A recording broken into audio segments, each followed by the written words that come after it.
is having godlike powers inversely correlated with moral action? That became the question to me.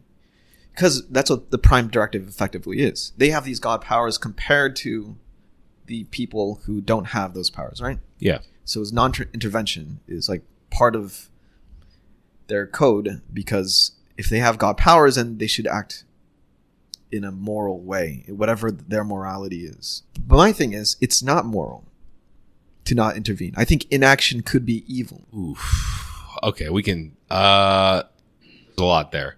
I don't believe that good and evil exists, first of all. I don't think either. But there are such thing as moral acts if we're going to question morality, right? So like if it's a Kantian moral action, it's a categorical imperative. So if everyone acted this, it's effectively, if everyone acted this way, would it be a better society or better life? Yeah. If Riker helped that child, and if all people who had that ability to help that child did, right, wouldn't that be a categorical imperative to help this child live? Hold on, there's an important caveat there. Were they Federation citizens on the mining colony? It was unclear.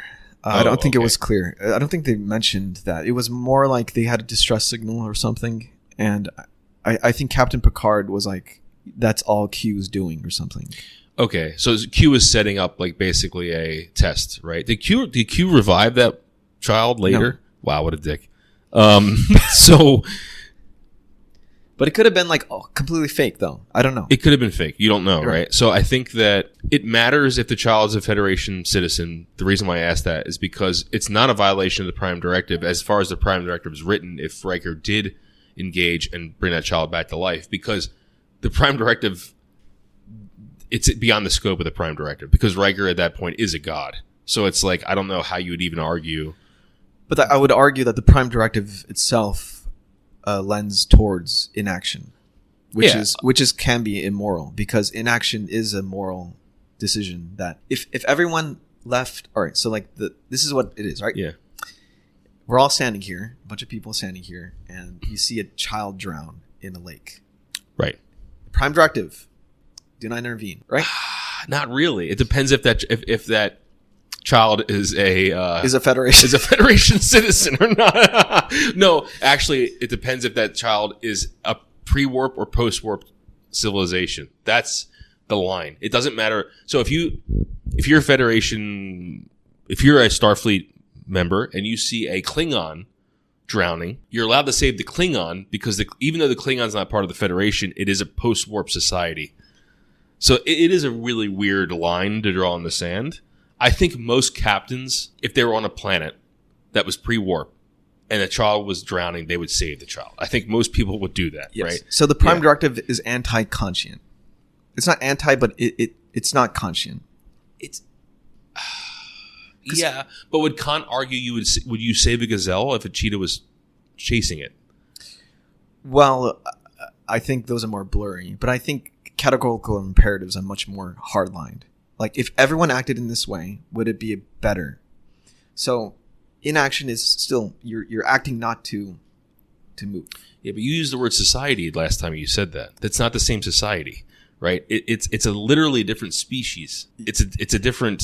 Yes. Yeah. I think when you make a moral decision, you think about your own capacity of what society is, or what your own calibration of what better would be. So you're doing like a simulation in your head. Yeah. If everyone acted, or if everyone didn't act on this, would that be a morally good thing? Yeah. So if everyone let these gazelles die from cheetahs, I don't think that's worse of a place. It might be worse for gazelles. But that's what I mean. But gazelles, can help, because they have their own simulation of like, if I helped that gazelle, it would be better for our gazelle society, right? Yeah. Yeah, but what is the gazelle giving us? No. So the gazelle's helping the gazelle because that's their own gazelle mind. You're saying a gazelle is helping another gazelle. Okay. Yeah. Right. It's their own moral code, right? Yeah. The moral code on the Prime Directive, end is, I can help, but I'm not going to, because if everyone helped, the whole thing would not be good, right? They're thinking much more in a universal sense. Right? But so that's why it's God. They think, I think the prime directive is more towards this God of, if I have godlike abilities, I'm more likely to not act. Right. And that kind of, by the way, there are episodes you're going to come across where people do worship them as gods because they in their society, like they are gods, absolutely. right? And so it brings up something funny or dark, is if that's true, if godlike powers are inversely correlated to morality, that would explain why everyone, if the God does exist, that would explain why there's war and famine and death and disease and absolutely, right? But okay, so what's the point then? So is the point to, I think the point is, a religious person would say, the point is, one, God gave you free will, which of course I don't believe in, and you don't, we're both determinists. Second is, which I think is the more poignant, is that you have to, how are you going to learn if you're always given everything? Right? So how would you learn to be moral if a God steps in at every moment and says, no, you can't, no, it's like when your child picks up something and you know he's not supposed to have that, you go run over and grab it and say, no, you can't have that, right? Well, yeah, you're training a certain kind of morality to the child, though, right? Morality or the thing is science. All right, so the thing is, we are not gods. Right. Right. So if you are God level, then it's inversely correlated. You have to act less because your actions can do much more damage than good in the end, right? Because it could grant too much. Grant too much, yes. Right. Right. I think granting too much is the issue, right? That's the foundation of the prime directive. Yeah. Like, it's supposed to be, in its own way, very human. The journey is more important than being granted right the things, right? Because I think Captain Picard said, like, we're not ready for that yet, or something like that, or like we're too not in our stage. Yeah. So like I think he's aware that we're going towards that kind of level of God level ability, but we're in that journey. So don't fuck with the journey. Correct. Yeah, and I think that's why. That's a religious person's argument to why there is evil in the world. Not that God doesn't exist, but he's just being a good parent. Yeah. Right? Well, so it's inaction in the presence of moral duty is immoral in our case. When you're towards more human, right? Yeah. Because when you're not going to save that kid drowning, right? You're not going to act. No one's going to act here. There's a moral duty to do this. There's a presence of moral duty, and you're not going to act is immoral. But let's just remember that child wasn't drowning; it was already dead when Riker got there. Well, we're talking about another situation. I know. Yeah. Okay. Yeah. That there's a moral duty. This presence of moral duty, right? You got to act. Yeah. Right. So that's because we're human. We have to think. Okay, if everyone acted to help this child, it would be a net positive for society and for humanity. Unless that child was Hitler. That's another question. Do you shoot? Like, people are like, oh, I would kill Hitler in the past, but I can't kill a baby. You can't kill. You don't have to kill him when he's a baby. You can go to a different part of the. By that time, you don't know where the ball has been rolling too much. Yeah. No, but like I would even consider. That's a great moral quandary. I think if you were put in the position where you could end Hitler's life before he got to power, would you do it? Well, no, that goes towards God mode, right? If you're God mode, then you would, or you wouldn't, or you shouldn't. Why? Because if you have more godlike abilities, you should be more inactive, because your moral decisions have strong rippling effects. Yeah, but you're God. You know what the outcome's going to be. But what if? Okay, then if you are God, you do it, and what if the world's worse? Then you're not God. Yeah. Yeah, in my opinion, then you're not a God, right, because then you don't know the future. Yeah, so right, then if that's the case, then you're stupid. Don't do anything. No, I see your point. Make the present better than going back in the past and not knowing what the future would hold. Yeah. If you are God, yeah. So it was interesting because it made me think about if you had God-like abilities, what you would do with it. And it was like going back to like the journey, right? Like the journey to become God-like is more important than being granted godlike abilities. Yeah, it's like you can use video games, right? Like if you turn on a God mode, some people don't care, but like at some point I get bored. I care a lot. I can't cheat Right. I don't know if I could ever like do God mode. It depends what you're doing, but yeah, if you're actually playing the game, yes, then I think at some point I would get a little bored. Like when I played Starfield the first time and I was using console commands, it was great until I got to the point where I'm like, no, I can't do anything.